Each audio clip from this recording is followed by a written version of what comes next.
Self induction. देखो self का मतलब क्या होता है, सेल्फ तो आपको पता है अपने आप, है ना, जो चीज अपने आप होती है उसको सेल्फ बोलते हैं। मींस हम अभी ईएमएफ को प्रोड्यूस करने की कोशिश नहीं करेंगे, बट ये ईएमएफ सोलेनॉइड में अपने आप प्रोड्यूस होती है जब हम उस सोलेनॉइड को किसी भी सर्किट में यूज करते हैं। किसी भी सर्किट में आप सोलेनॉइड कॉइल को यूज करो, इस तरह का होता है हमारा सोलेनॉइड। ध्यान से सुनते जाना मेरी बातें, पूरी कॉन्सेंट्रेशन क्लास में रखा करो। देखो ये हमारे पास एक कॉइल है सोलेनॉइड, इसमें कुछ नंबर ऑफ टर्न्स हैं, कुछ इसकी लेंथ है, डायमीटर है, इसकी कुछ प्रॉपर्टीज हैं। यहाँ पर कोर हो सकती है, आयरन की कोर हो सकती है अंदर। ये जो अंदर वाली जगह है ये एयर से फिल्ड हो सकती है, किसी इंसुलेटर से फिल हो सकती है, या किसी मेटल से फिल हो सकती है। तो दिस इज ए सोलेनॉइड। इस सोलेनॉइड को हमने किसी सर्किट में यूज कर लिया। मान लो ये एक तरह की रेजिस्टेंस भी तो है ना। अगर हम बात करें कि सर ये तो एक तरह की रेजिस्टेंस भी है, वायर भी है, अगर हम इसमें से करंट पास करते हैं, डायरेक्ट करंट पास करते हैं, मान लो अभी यहाँ बैटरी लगा दी, तो बैटरी लगाने से क्या होगा, इसमें हमेशा एक करंट सेटअप रहता है जो हमने मैग्नेटिक इफेक्ट वाले भी चैप्टर में पढ़ा था, और उसके कारण यहाँ पर अंदर मैग्नेटिक फील्ड हमेशा सेटअप रहती है। वो मैग्नेटिक फील्ड जो होती है उसका फॉर्मूला होता है mu naught N times I, means number of turns पे डिपेंड करती है, करंट और बाकी चीजों पे डिपेंड करती है। ये कोर वाला फैक्टर है कि अंदर क्या है कोर, उस पर डिपेंड करती है। ओके, लेकिन बच्चों ये तो है डायरेक्ट करंट के केस में, डीसी के केस में। जब हमने यहाँ पे जस्ट एक बैटरी लगा दी, अभी हम वो टाइम देखने वाले हैं जब हमने बैटरी का स्विच जस्ट ऑन किया, तब क्या होता है यहाँ पे। तो क्या कुछ नया इफेक्ट यहाँ पर सामने आता है हमारे। लेट अस सी। ये एक सोलेनॉइड था, बैटरी की बात ही करेंगे अभी, बाद में हम बात करेंगे ऑल्टरनेटिंग करंट की, क्योंकि ज़्यादातर ये वाला जो हमारे पास कंपोनेंट है ये हमें ऑल्टरनेटिंग करंट वाले सर्किट्स में ज़्यादा यूज़ करते हैं। देखो हम उस सिचुएशन में जा रहे हैं जब हमने जस्ट इस बैटरी के स्विच को क्लोज किया, उस टाइम पर जा रहे हैं जब हमने बैटरी का स्विच जस्ट प्रेस ही किया और ऑन किया इस सर्किट को। तो जब आपने इसको ऑन किया, इनिशियली करंट सर्किट में 0 था, बट ऑन करने के बाद सर्किट में कुछ करंट आई आ गया, है ना, आई करंट आ गया। वो जो आई करंट है वो 0 से आई इंक्रीज हुआ है ना, means there is change in current, change in current, circuit का करंट चेंज हुआ। करंट के चेंज होने से पहले वहां पर 0 मैग्नेटिक फील्ड थी, अगर हम मैग्नेटिक फील्ड की भी बात करें तो 0 थी, बट कुछ टाइम लगा, कुछ नैनो सेकेंड्स कह लो या कुछ माइक्रो सेकेंड्स कह लो, उतने टाइम बाद यहां पर मैग्नेटिक फील्ड हो गई B is equal to mu naught N I. ठीक है, इसका मतलब है कि यहां पर मैग्नेटिक फील्ड भी चेंज हुई है, there is change in current, so hence there is change in magnetic field. अब मैग्नेटिक फील्ड के कारण फ्लक्स चेंज हुआ है फाई ना, क्योंकि फाई क्या होता है, मैग्नेटिक फील्ड इनटू एरिया। इसमें मैग्नेटिक फील्ड यही रहेगी जो यहाँ पर मैंने शो करी है, और area is this, area of cross section, ये वाला एरिया, कि वो सोलेनॉइड कितना हमने मोटा लिया हुआ है, उसका डायमीटर कितना है, उसके हिसाब से जो एरिया होगा वो एरिया रहेगा। तो दिस फ्लक्स हैज चेंज्ड। कब चेंज हुआ है ये करंट, कब चेंज हुआ फ्लक्स, जब करंट 0 से आई बना। तो बेसिकली यहाँ पर क्या हुआ बच्चे, यहाँ पर करंट जो है इंक्रीज हुआ है।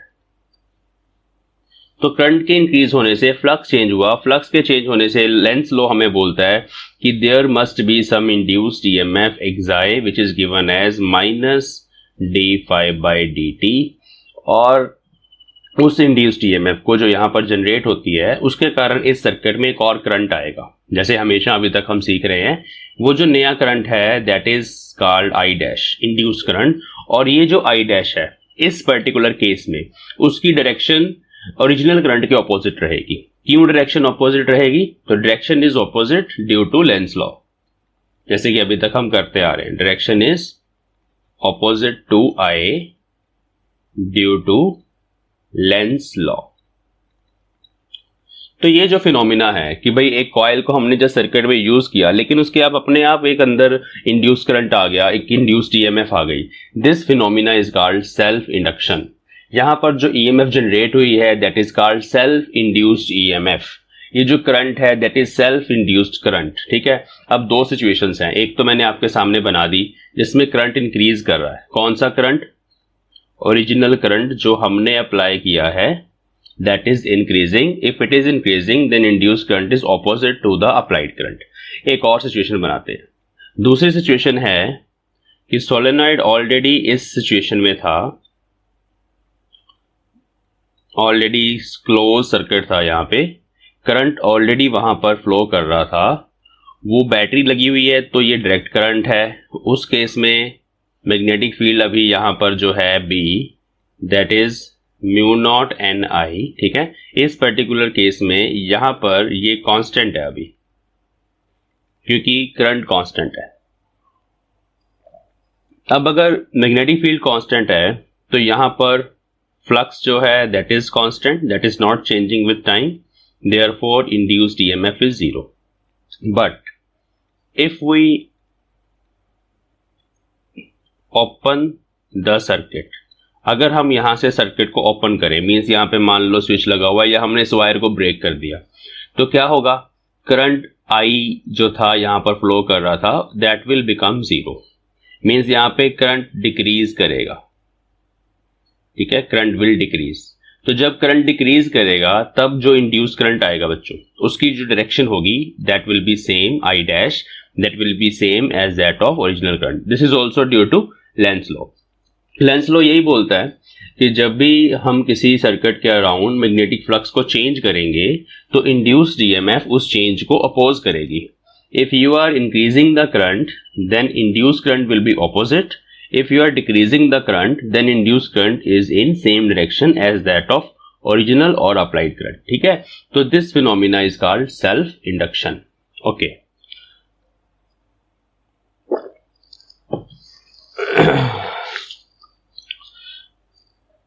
तो let us write what is self induction।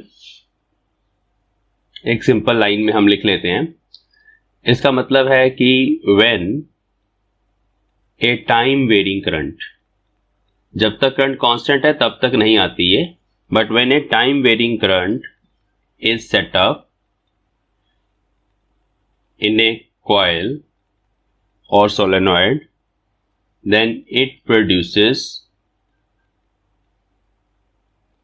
A time varying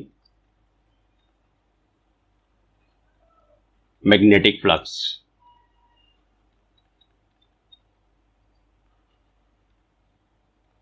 around itself, इसके अपने अराउंड ही it produces a time varying magnetic flux, ठीक है जी। Now due to this due to this change in magnetic flux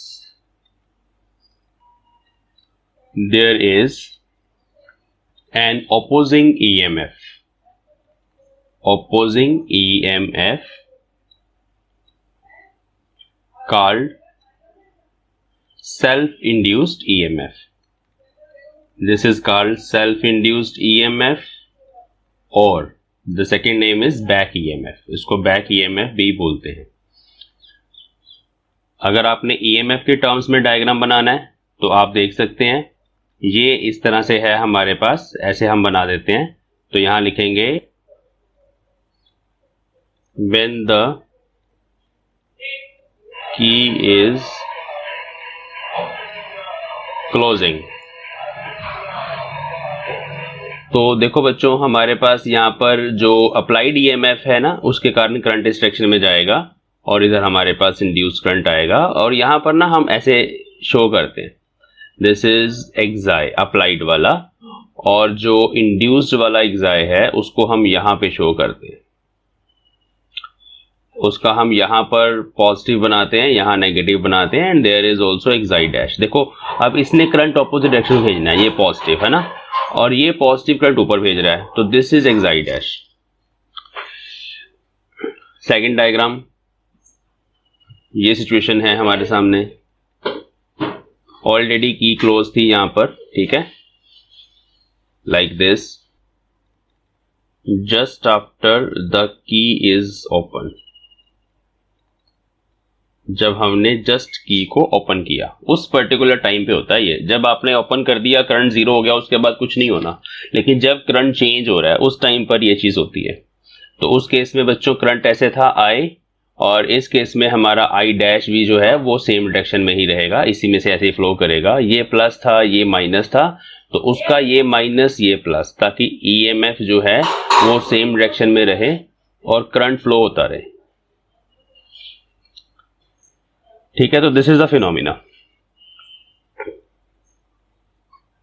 now we have, अब हम EMF का formula देखते हैं कि ईएमएफ का फॉर्मूला क्या है और ये जो मैग्नेटिक फ्लक्स है यहाँ पर एक्चुअली वो किस चीज पे डिपेंड करता है। तो उसके लिए एक डेफिनेशन है coefficient of self induction, coefficient of self induction. हाँ जी, ये क्या होता है, कोफिशिएंट ऑफ सेल्फ इंडक्शन को ना हम कैपिटल एल से डिनोट करेंगे। इसका एक और नाम है that is called inductance, inductance of coil, कि जो हमने कॉइल यूज करी है उसकी इंडक्टेंस कितनी है। ये फैक्टर हमें बताएगा कि कितनी ज्यादा ईएमएफ प्रोड्यूस होगी। ठीक है, तो this factor depends upon coil, this depends on various parameters of coil.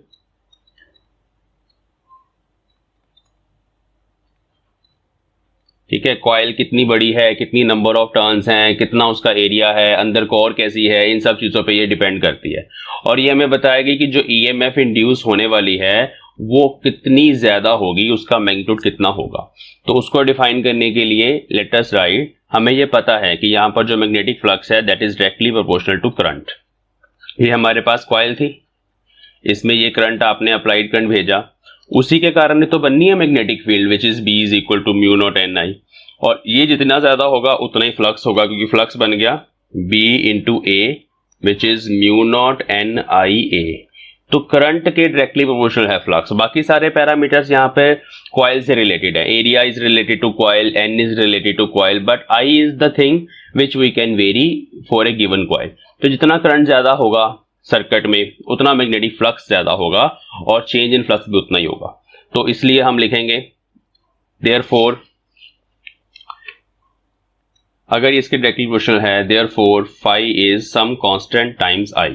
तो this constant L which is flux per unit current is called coefficient of self induction. This is actually inductance और coefficient of self inductance. ठीक है, ये coefficient of proportionality है। कौन कौन से parameters पे डिपेंड करता है, बहुत सिंपल है, डिपेंड्स ऑन नंबर वन, आपको नजर आ रहा है number of turns, number of turns in the coil, इस पे डिपेंड करेगा।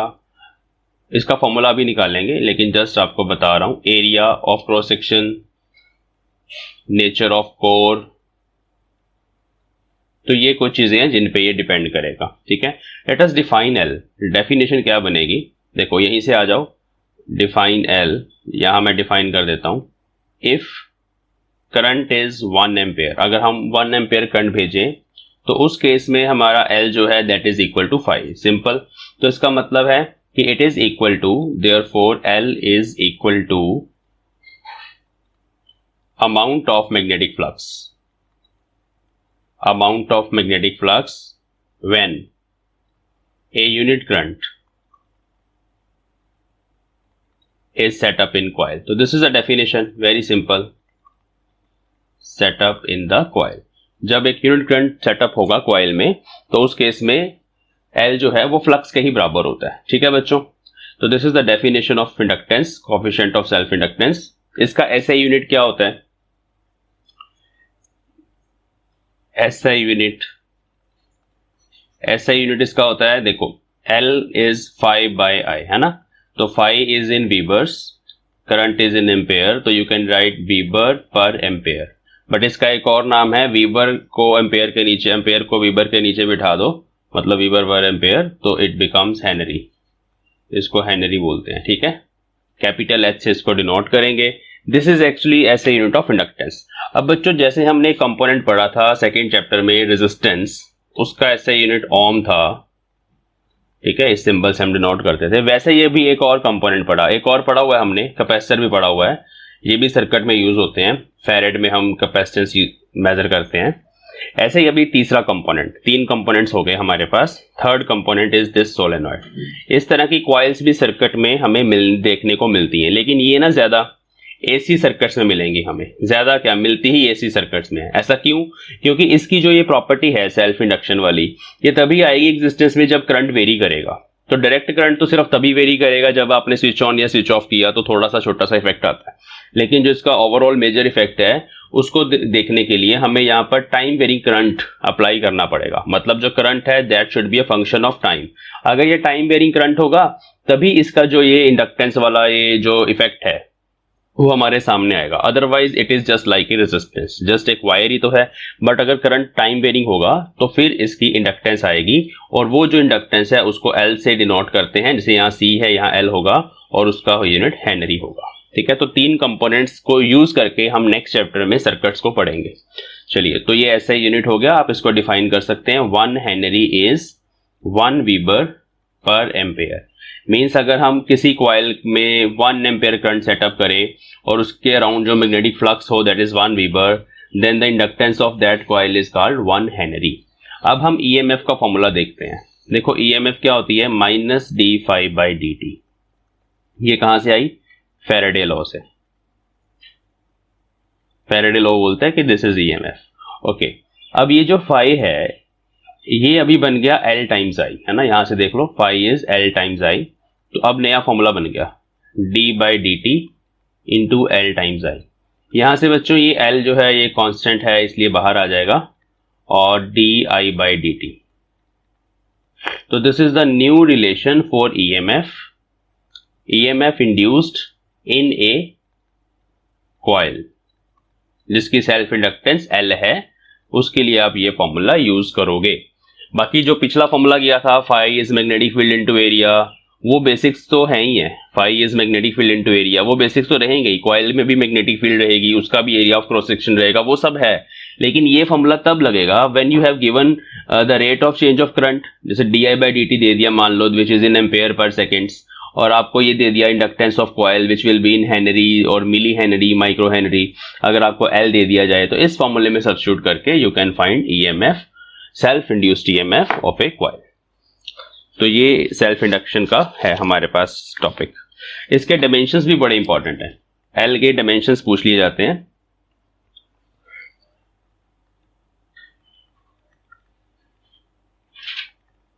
डायमेंशंस ऑफ एल तो बहुत इजी हैं, यहां से निकाल लेते हैं।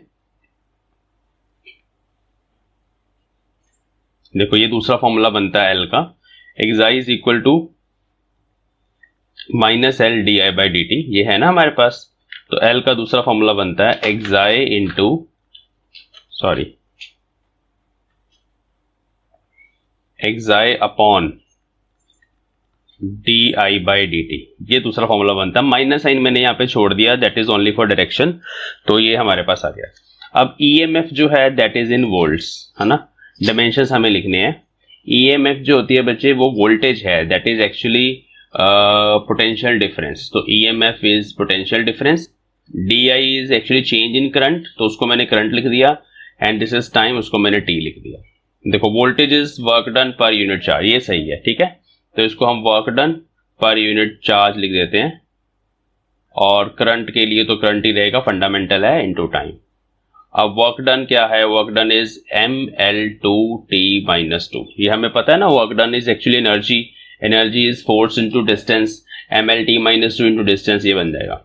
अपॉन चार्ज, चार्ज का होता है एम्पेयर इनटू टाइम, करंट की फॉर्म में हमें इसको एक्सप्रेस करना होता है, ठीक है। और ये नीचे वाला जो एक करंट है उसको भी हम यही लिख देते हैं एम्पेयर, और ये जो नीचे वाला टाइम है इसको हम ऊपर ले जाते हैं। तो ये हमारे पास बन गया, यहां से ये t से t कट गया, तो आंसर आ गया mL2t माइनस 2 a माइनस 2, ठीक है। तो this is the dimensional formula for L, self inductance. ये डायमेंशनल फॉर्मूला ना कंपटीशन के लिए भी बहुत इंपॉर्टेंट है, इसको याद रखना। इस तरह के फॉर्मूले हम +1 में नहीं करते, क्योंकि +1 में ये कॉन्सेप्ट्स नहीं पता होते, तो +2 में ही करवाए जाते हैं। लेकिन जब आपको जेई नीट की तैयारी करनी है तो वहाँ ये फॉर्मूले बहुत ज़्यादा पूछे जाते हैं। इससे इसके ऊपर डिपेंड करके, मतलब इससे रिलेटेड क्वेश्चंस डिज़ाइन किए जाते हैं जो क्वांटिटीज +2 की हैं। अब हम करेंगे self inductance of a long solenoid, long solenoid, ठीक है। लॉन्ग सोलेनॉइड वो होता है बच्चे जिसके अंदर मैग्नेटिक फील्ड ऑलमोस्ट कांस्टेंट होती है हर जगह पे। हमने ऑलरेडी किया हुआ है इसको, उसमें मैग्नेटिक फील्ड वाले चैप्टर में। यहाँ पर मैग्नेटिक फील्ड ऑलमोस्ट कांस्टेंट होती है, म्यू नॉट एन आई होती है। आपको पता है कि यहाँ पर let small N is the number of turns per unit length. याद रखने ये सारे पैरामीटर, इसलिए मैं बार बार लिखता हूं। एल इज लेंथ, एल ये लेंथ है, ठीक है, सोलेनॉइड की, और आर इज रेडियस। तो ए बन गया capital A is area of cross section, ठीक है। और यहां पर अभी के लिए मान लेते हैं कि एयर है, और कोई कोर नहीं है, अभी के लिए एयर मान लेते हैं। कैपिटल एन भी ले लेते हैं, टोटल नंबर ऑफ टर्न्स, ठीक है जी। तो अभी बच्चों हमें क्या फाइंड करना है, हमें फाइंड करना है इसका L, coefficient of self inductance, इसका कितना है। तो बच्चों एल का फॉर्मूला होता है फाई बाय आई। तो हम मान लेते हैं कि हमने इसमें से आई करंट भेजा, जिसके कारण मैग्नेटिक फ्लक्स चेंज हुआ। पूरे सोलेनॉइड का मैग्नेटिक फ्लक्स कैलकुलेट करेंगे, उसको यहां पे पुट कर देंगे सिंपली, ये इक्वेशन 1 है। अब हमें फाई कैलकुलेट करना है, फाई फॉर ए सोलेनॉइड। पहले मैं फाई लिखूंगा सिंगल टर्न का। एक सिंगल टर्न अगर मैं ले लूं, एक सिंगल कॉइल की एक सिंगल लूप ले लूं ऐसी, तो उसके अराउंड कितना मैग्नेटिक फ्लक्स चेंज हो रहा है वो हम पहले समझेंगे, और फिर जितनी भी टर्न्स है उससे मल्टीप्लाई कर देंगे तो टोटल फ्लक्स आ जाएगा। देखो ये एक सिंगल टर्न है बच्चों, इसमें से यही मैग्नेटिक फील्ड लाइंस ऐसे निकल रही है ना, एक सिंगल टर्न में से। अब ये जो मैग्नेटिक फील्ड लाइंस है उसकी जो मैग्नेटिक फील्ड की वैल्यू है इसके अराउंड, वो मैग्नेटिक फील्ड है B is equal to mu naught N I. Magnetic field तो यही है, हर जगह सेम है magnetic field, uniform magnetic field है क्योंकि ये लॉन्ग सोलेनॉइड है। अब इस मैग्नेटिक फील्ड को इसी के एरिया ऑफ क्रॉस सेक्शन से मल्टीप्लाई करेंगे अगर हम, तो एक सिंगल टर्न का फ्लक्स निकल आएगा B into A, which is mu naught N I A, ठीक है। तो ये हमारे पास एक सिंगल टर्न का फ्लक्स है, इसको हम पहले यहां लिख लेते हैं। तो this is mu naught N I A, but we have capital N number of turns, इतनी सारी टर्न्स है हमारे पास। तो हर किसी टर्न के अराउंड जो फ्लक्स है, अगर वो टोटल कैलकुलेट करना है, मतलब इसका भी इसका भी इसका भी सबके ऐड करने हैं, तो एन से मल्टीप्लाई करेंगे। तो therefore phi is, therefore total flux through coil phi, ठीक है, it is n times phi S. तो n टाइम्स फाई एस कर देते हैं, n को n रहने देते हैं, mu naught N I A, ठीक है, okay. This is total flux, बस हो गया, इसको हमने पुट कर देना, पुट इन इक्वेशन 1। तो L is mu naught capital N small n a into I upon I, I से आई कैंसिल हो गया। तो यही तुम्हारा आंसर है। इसको आप और किसी फॉर्म में लिख सकते हो, वो ये है, देखो कैपिटल N अगर आपने लिखना है बच्चे, total number of turns that is small n times L, है ना, ये लिख सकते हो। अगर आपने स्मॉल n को पुट करना है in terms of capital N, तो ये पुट कर दो, small n is number of turns per unit length. तो ये बन गया एक फॉर्मूला, जो मर्जी यहां पर आप चेंज कर सकते हो depending upon the data which is given in numerical. तो मैं कैपिटल N को चेंज कर देता हूं, तो ये बन गया स्मॉल n इंटू एल। तो फॉर्मूला बन गया mu naught n square a into L, ठीक है। This is the inductance, formula for inductance for a long solenoid, जिसमें ये पैरामीटर्स हमें गिवन हुआ करेंगे क्वेश्चंस में। और हमें देखने से पता चल रहा है कि ये सारे पैरामीटर सोलेनॉइड से रिलेटेड है, कि भाई आपका जो कॉइल है वो लंबी कितनी है, उसकी लेंथ कितनी है, number of turns per unit length कितनी ज्यादा है, जितनी ज्यादा होगी उतनी सेल्फ इंडक्टेंस ज्यादा होगी, उसकी चौड़ाई कितनी है, डायमीटर कितना ज्यादा है, जितना ज्यादा area of cross section diameter होगा उतनी सेल्फ इंडक्टेंस ज्यादा होगी। और म्यू नॉट क्या है, म्यू नॉट तो इस एयर की परमेबिलिटी है। अगर हम यहाँ पर कोई और मटेरियल ले लें, फॉर एग्जांपल यहाँ पर आयरन का सिलेंडर हम ले लेते हैं अंदर, ऐसे देखो, मान लो यहाँ पर इसके अंदर आयरन का सिलेंडर एक डाल देते हैं। अब इस आयरन के सिलेंडर के जो म्यू होता है ना, उसको हम म्यू आर, रिलेटिव परमेबिलिटी हमने पढ़ा हुआ है, तो लेट अस सपोज इसकी रिलेटिव परमेबिलिटी म्यू आर है। नहीं पढ़ा तो मैं पढ़ा देता हूं, सुनो। इस आयरन के सिलेंडर की जो परमेबिलिटी होती है वो म्यू नॉट तो नहीं होगी, उसको म्यू बोला जाता है, ठीक है, म्यू बड़ी होती है, म्यू नॉट से काफी ज्यादा होती है इसकी वैल्यू। अब यहाँ पर एक पैरामीटर होता है mu R which is permeability of iron upon permeability of vacuum, इसको बोलते हैं रिलेटिव परमेबिलिटी। ठीक है बच्चों, तो जहां पर हमने म्यू पुट करना है, जैसे यहाँ म्यू नॉट था उसकी जगह अब बन जाएगा mu will be mu R times mu naught. तो ये फॉर्मूला पता कैसे चेंज होता है उस केस में, मैं यहां कर देता हूं। तो if mu R is relative permeability, ये पैरामीटर होता है मटेरियल का कि भाई कोई मटेरियल कितना ज्यादा मैग्नेटाइज हो जाता है, अगर हम उसको मैग्नेटिक फील्ड में रखें तो उसको कितना ज्यादा इफेक्ट मैग्नेटिक फील्ड के जो है वो फील कर पाता है, वो म्यू आर से पता चलता है। आयरन के लिए जो म्यू आर होता है ना बच्चों, दैट इज अराउंड 100 या उससे बड़ा होता है, तो बहुत ज्यादा होता है। तो उस केस में जो सेल्फ इंडक्टेंस निकलेगी वो सेम फॉर्मूला ही बनेगा, बट एक पैरामीटर म्यू आर से सब कुछ मल्टीप्लाई हो जाएगा। तो ये फॉर्मूला फिर सेल्फ इंडक्टेंस का हम लगाएंगे जब यहां पर कोई और मटेरियल होगा एज ए कोर। तो ये एक सिंपल सी छोटी सी डेरिवेशन आपने करनी है बच्चों, जस्ट सिंगल टर्न का फ्लक्स लिख के उसको टोटल नंबर ऑफ टर्न से आपने मल्टीप्लाई करना है और उसके बाद आपके पास आंसर आ जाएगा।